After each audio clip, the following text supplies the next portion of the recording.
The morning light in Lancaster had a softness that always calmed me. It slipped through the kitchen curtains, like a memory, touching the old oak table where I'd shared thousands of breakfasts with my family. I poured myself a cup of coffee dark roast, no sugar, and sat by the window, watching the fog lift from the cornfields beyond the fence. The house was quiet, almost too quiet. After my husband Robert passed away 3 years ago, silence became both a comfort and a wound. I filled it with small rituals, watering the ferns, polishing the old furniture, organizing my late husband's tools in the shed, though I never used them. This house had stood for nearly 60 years, and every creak of its wooden floors seemed to echo our past conversations. My son Daniel still visited sometimes. He was 39 now, a construction foreman who liked to pretend he had everything under control. In truth, he'd been tense lately, short-tempered, restless. When I asked how work was going, he only said, "Fine, Mom," and changed the subject. My daughter, Claire, had moved back in 6 months ago after her divorce.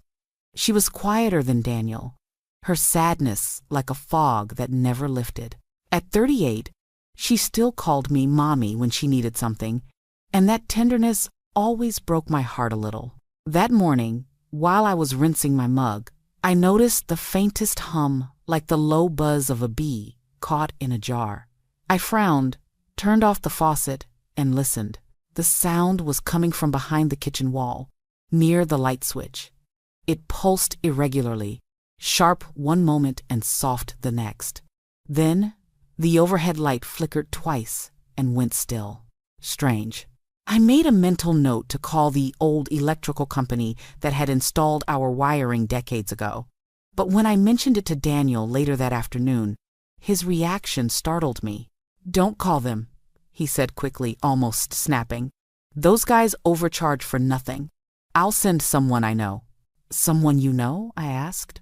"Yeah, a friend. Best electrician in town, Victor Hale. He'll stop by tomorrow morning. Just don't touch anything until then." He sounded oddly defensive, as if the idea of anyone else coming near that wall bothered him. That night, the hum grew louder. I could feel it through the floorboards when I lay in bed, a faint vibration traveling up through the mattress. The house, once my refuge, suddenly felt like it was breathing in a way it shouldn't. At sunrise, the doorbell rang. A man in a navy work shirt stood on the porch, his name stitched neatly above the pocket. Victor Hale, Electrical Services. He smiled kindly and tipped his cap. "Good morning, Mrs. Ellison. I'm here about that wiring problem." Less than an hour later, his voice would shake when he whispered the words that changed everything. "Ma'am," he said quietly, eyes pale with alarm, "get your things and get out of this house immediately. Don't tell your children anything." For a moment, I just stared at him, certain I'd misheard. "What did you just say?" I asked, my voice trembling more from disbelief than fear. Victor didn't answer right away. He looked toward the kitchen doorway, as though he expected someone to appear there at any moment. Then he lowered his voice. "Mrs. Ellison, there's something in your basement that shouldn't be there. Something someone installed intentionally." I felt my pulse quicken. "Installed? You mean the wiring?" He hesitated. "Not exactly. I found a device wired into your main electrical line. It's pulling energy from the circuit and feeding it into another system hidden behind the insulation." I shook my head. "That can't be right. My son handled the renovations last year. He checked every outlet himself." Victor met my eyes steadily. "Then your son knows exactly what I'm talking about." The kitchen seemed to tilt around me. "Show me." He hesitated. "Are you sure?" "It's not easy to look at. I need to see it," I said firmly. My voice surprised me it didn't sound like my own. We went to the basement together.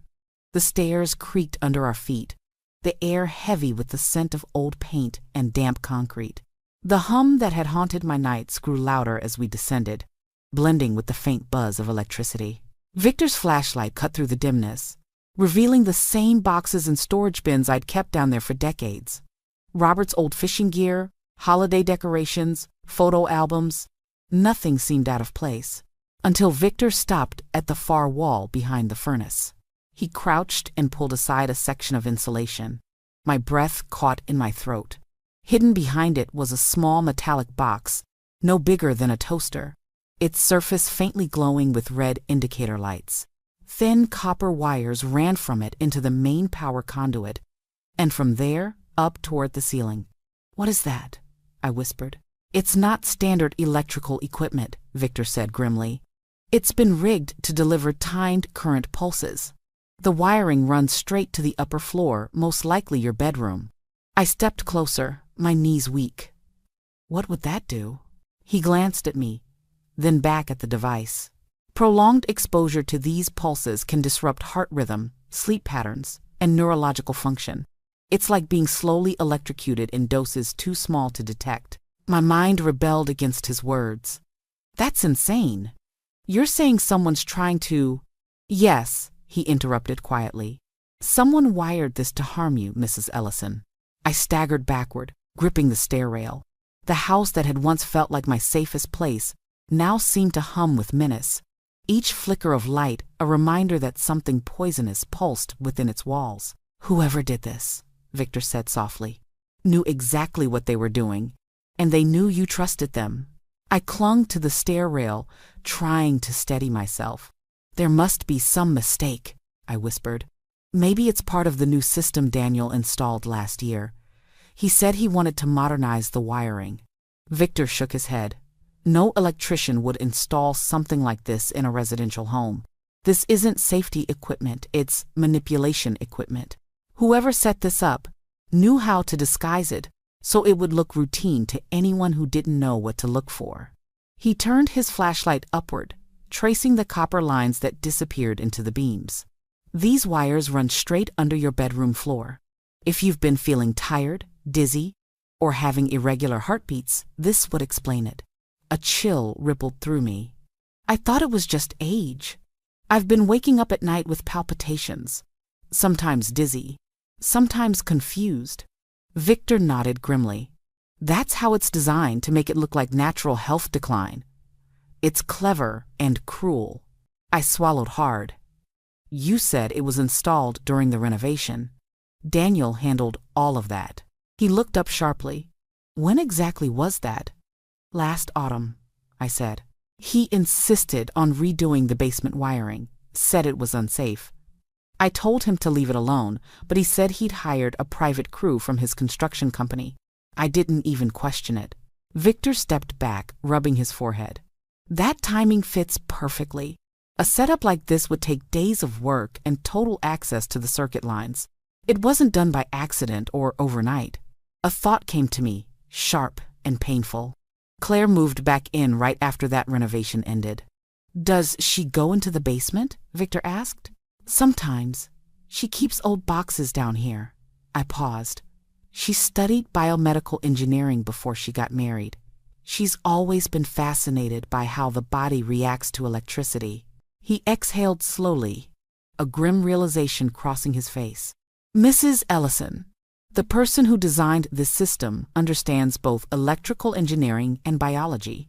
They know how much current a human heart can take before failure." The words lodged in my chest like glass. I looked around the basement, the place where I'd done laundry, where my children used to play hide and seek, and it no longer felt like part of my home. It felt like a trap. "I don't believe my children would ever hurt me," I said weakly. Victor's voice softened. "I know, that's what every parent wants to believe. But facts don't lie. Whoever installed this has been slowly hurting you for months." I pressed a trembling hand against the wall. The faint hum was still there, steady, merciless. "How long?" I asked. "Until it kills me." He met my eyes. "If we hadn't found it today, maybe a few more months, maybe less." Upstairs, I heard a soft thud, the sound of footsteps. Claire was awake. Victor's expression hardened. "You can't stay here another hour. We need to get you out now." For a long moment, I stood frozen at the bottom of the stairs, staring into the dim space that had become unrecognizable to me. The hum behind the wall seemed louder now, like the heartbeat of something malignant hiding inside my home. Victor touched my arm gently. "Mrs. Ellison, listen to me. We have to move quickly. Whoever did this might come down here any minute. You need to grab your essentials identification, financial papers, medications, and leave. Don't try to confront anyone." I could barely find my voice. "If I just leave, they'll know something's wrong." He met my eyes, calm but firm. "Better that they suspect you're upset than find out you've discovered their plan. Once they realize that, they'll have nothing to lose." I felt my stomach twist. "Claire's upstairs. She'll see me packing. Tell her you're going to the pharmacy or visiting a friend. Keep your tone normal. I'll stay near the kitchen and make sure she doesn't follow you." I nodded shakily and climbed the stairs. Each step groaned beneath my feet, echoing in my ears like a countdown. The sunlight through the hallway windows looked too bright, almost mocking. In my bedroom, I opened the small wall safe behind the framed photo of Robert. My hands trembled as I pulled out the envelope with my will, the deed to the farmhouse, insurance papers, and a stack of savings bonds. I stuffed them into my leather handbag along with a few clothes, my jewelry box, and a photograph of my children when they were little, both laughing, both innocent. "Mom?" Claire's voice floated from the hallway. "Are you up? I thought I heard someone downstairs." I froze. "It's the electrician," I called, forcing a steady tone. "He's fixing the wiring." "Oh." Her voice softened. "Do you want me to make some tea?" "No, sweetheart, I'm fine." I paused, then added, "I might go out for a bit later, just to get some air." "Okay, Mom," she said lightly, but there was something off in her tone, too sweet, too careful. I zipped my bag and glanced around the room one last time. This place, once my sanctuary, now felt suffocating. When I reached the kitchen, Victor was pretending to tighten a fixture near the sink. Claire was in the living room scrolling through her phone. Her eyes flicked toward us, curious but not suspicious. "I'm heading out for a while," I said casually, holding my handbag. "Need a ride?" she offered. "No, I'll manage," I replied with a small smile. As soon as the front door closed behind me, Victor followed, toolbox in hand. He guided me quickly toward his van, parked across the street. Only when we were safely inside did I exhale, my entire body trembling. "Where are we going?" I whispered. Victor started the engine. "Somewhere quiet where we can talk. And then," he said, glancing in the rearview mirror, "we figure out how to prove what's been happening to you before they realize you're gone." We drove in silence for several miles, the farmhouse shrinking in the distance, until it vanished behind the rolling Pennsylvania fields. I couldn't stop shaking. Every memory of laughter, every Christmas morning, every night I tucked my children into bed, all of it felt poisoned now. Victor pulled into a small diner on the edge of town, the kind of place where no one asked questions, and the smell of coffee lingered in the air. We sat in a corner booth far from the windows. I wrapped my hands around a warm mug, as if it could steady me. He spoke first. "We can't go to the police yet. Not without evidence they can hold in court. Right now it's your word against your children's, and they'll call it delusion. We need something undeniable. Photos, recordings, documents." I swallowed hard. "So you're saying we go back?" He nodded slowly. "I'll go. They know me as the electrician. It won't seem strange if I stop by again, claiming I forgot a tool or need to check a connection." The thought of him returning there made me sick with worry. "They're dangerous, Victor." He gave me a faint smile. "So am I when it comes to justice." After lunch, he drove me to a quiet roadside motel near the highway. The sign read, "Meadow Inn weekly rates available." The clerk barely looked up when Victor paid in cash and signed the room under his name. Room 12 smelled faintly of lemon cleaner and loneliness. "Stay here," he instructed. "Lock the door. If they call or text, answer like everything's normal. Don't tell them where you are." I nodded. "And you?" "I'll be back before dark," he said, with proof. When the door closed behind him, I felt the silence press down like a physical weight. I sat on the bed clutching my handbag, staring at the floral wallpaper that blurred through my tears. For the first time in my life, I was afraid of my own children. Hours crawled by. At 4 o'clock, my phone buzzed Claire's name on the screen. "Mom, where are you?" Daniel says the electrician came back. "Are you okay?" I typed back quickly. "I'm fine, sweetheart. Just running errands." "What errands?" she replied within seconds. "Want me to meet you?" The kindness in her words felt rehearsed now, a language of deceit I no longer recognized. My hands shook so badly I almost dropped the phone. I typed, "No need. I'll be home later." At 6, Victor finally called. His voice was tense. "Mrs. Ellison, I got the evidence, photos, recordings, even something written. But there's more." They were talking in the kitchen while I was in the basement. My heart pounded. What did they say? They know something's wrong. They said you're acting strange. And worse, Claire told Daniel, it's time to speed things up. "Speed things up?" I repeated, my voice cracking. "Yes," he said quietly. "They're planning something tonight." My grip tightened around the phone. "Tonight?" I whispered. "What do you mean, tonight?" Victor's voice came through low and urgent. "I don't know the details yet, but they talked about a final step. Daniel mentioned a fuse trip or something that would end things quickly. Whatever it is, you can't go anywhere near that house again." The air in the motel room felt thin. "They're my children," I murmured, though the words sounded hollow now. "Right now, they're people who have convinced themselves you're worth more dead than alive," Victor said flatly. "You have to accept that before we can keep you safe." I sank onto the bed, my heart hammering. "What do we do?" "I'm heading to the police," he said. "But I want you ready in case they find you before I get there. Don't open the door for anyone. Keep your phone close, and if anything feels wrong, call me or 911 immediately." I promised I would, but promises don't stop fear from crawling under your skin. An hour passed, then another. The motel's neon sign flickered through the curtains like a warning light. I tried to distract myself by watching TV, but every sound outside made me jump. At 8:17 p.m., my phone buzzed again.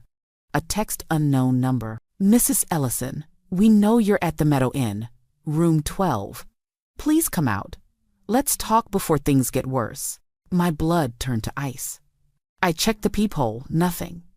Just the dark parking lot and the pale light of the vending machine outside. Another message came seconds later, this one from Claire. "Mom, please, we're here. We just want to help you. You've been confused lately. Come home. Let us take care of you." I backed away from the door, shaking. They'd found me. The phone rang again, Victor. "Don't open that door," he said before I could speak. "I'm 5 minutes away. I called the police already. Stay away from the windows." But as I peeked through the curtain, headlights swept across the lot. A familiar silver truck pulled in Daniel's. He got out slowly, scanning the row of rooms. Claire followed behind him, her blonde hair tied back, her movements careful, almost rehearsed. "They're here," I whispered. Victor's voice hardened. "There's a back exit near the ice machine. Go, now." I grabbed my purse and slipped out through the rear hallway. The night air was cold against my skin, the gravel biting beneath my shoes. At the far end of the lot, Victor's van appeared, headlights flashing twice. I sprinted toward it. When I climbed in, breathless, he floored the gas pedal. "They know everything," I said, trembling. "They said I was confused, that I imagined it all." Victor kept his eyes on the road. "That's how they'll defend themselves. But tonight, we'll make sure the truth speaks louder than their lies." The van sped through the narrow Pennsylvania backroads, headlights slicing through the mist that had rolled in from the fields. Victor's knuckles were white on the steering wheel. I sat beside him, clutching my handbag, feeling the weight of my documents, my will, my life, everything my children had tried to erase. "We're heading straight to the county police," Victor said. "I've already forwarded the photos and recordings to the detective I spoke with. They're setting up an intercept near Route 23. We'll be safe soon." But as we turned a corner, I saw something in the rearview mirror, a pair of headlights following us. Close. Too close. They're behind us, I whispered. Victor's jaw tightened. Stay down. He pressed harder on the gas. The van roared down the empty road, but the silver truck behind us matched every move. I could see Daniel's face through the windshield, calm, cold, determined. Claire was beside him, talking frantically on her phone. They're calling someone, Victor muttered. Maybe trying to find out where the police are. My heart pounded. They'll never stop. They will, he said, eyes narrowing. Tonight, just ahead, flashing red and blue lights appeared through the fog. 2 patrol cars blocked the intersection. Victor slowed, raising one hand out the window. The officer stepped forward, but Daniel's truck suddenly veered, trying to turn around. Before he could, another cruiser pulled in from behind, cutting him off. Step out of the vehicle, a voice shouted through a megaphone. Victor pulled over, and I saw Daniel freeze. For the first time, there was fear in his eyes. Claire's lips were moving rapidly, insisting something, shaking her head. Within seconds, officers surrounded their truck, guns drawn. Claire stepped out first, her voice shrill. This is a misunderstanding. Our mother's sick, she's delusional. I opened my door, trembling but resolute. Sick? I called out, my voice breaking but clear. You made me sick. You tried to kill me. Both of them turned toward me. Daniel's expression hardened into something unrecognizable, a mask of contempt. Claire's face crumpled, but not from guilt, from anger at being caught. The officers began searching the truck. One of them held up a small metal box wrapped in duct tape and wires. Another found a notebook on the seat pages filled with voltage calculations and notes labeled Phase 4, Termination. Looks like we've got our proof, the lead detective said quietly to Victor. As they handcuffed Daniel and Claire, I stood still, shaking from head to toe. Claire looked at me, her eyes full of rage and disbelief. You ruined everything, she hissed. I wanted to cry, to scream, to ask her why, but no words came. Only silence. Victor placed a steady hand on my shoulder. It's over, he said softly. And for the first time in months, the night was quiet. No hum, no flicker, no lies.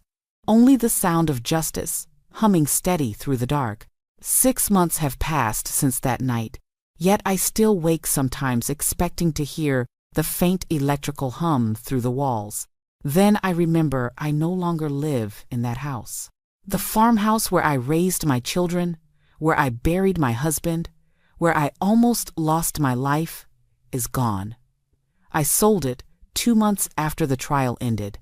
I couldn't bear the silence of those rooms or the smell of burned dust from the wires they'd hidden. The court proceedings were long and painful. Daniel sat in his gray suit, staring at the floor most of the time, showing no remorse. His lawyer argued desperation that the gambling debts and the pressure from loan sharks had driven him mad. Claire's defense was colder. She blamed her brother, claimed she'd only helped him out of fear. But the evidence was overwhelming. Victor's photographs, the voice recordings, and the notebook full of voltage logs and health notes erased every doubt. When the verdict came, the courtroom felt like a tomb. Daniel received 25 years in prison with no parole for 15. Claire got 18 years for attempted murder and conspiracy. I didn't cry when the judge read the sentence. I had run out of tears months earlier. After the trial, Victor helped me move north to Erie, near the lake. He said the air would be good for my heart. He was right. The days here are quieter, the sunsets softer. I've started painting again, something I hadn't done since Robert died. The colors on the canvas remind me that life, even after betrayal, can still hold beauty. Sometimes Victor visits on weekends. We sit on the porch, drinking tea, watching the gulls circle above the water. We rarely talk about that night anymore. We talk about small things, gardens, books, the smell of rain. But every once in a while, our eyes meet, and I know we're both remembering how close death came to finding me, and how a stranger's intuition changed everything. I've learned that family is not defined by blood, but by the safety you feel in someone's presence. Love is not what people say, it's what they protect. The people who love you will never make you afraid to breathe in your own home. When I close my eyes at night, I sometimes still hear Victor's voice from that first morning, calm, urgent, unforgettable. Get your things and get out. Don't tell your children anything. Those words saved my life. Now, when the wind hums through the trees outside my new window, it no longer sounds like danger. It sounds like warning and wisdom, the echo of a truth learned too late but lived well after. Evil can hide in familiar faces, but salvation often comes from a stranger brave enough to tell you to run.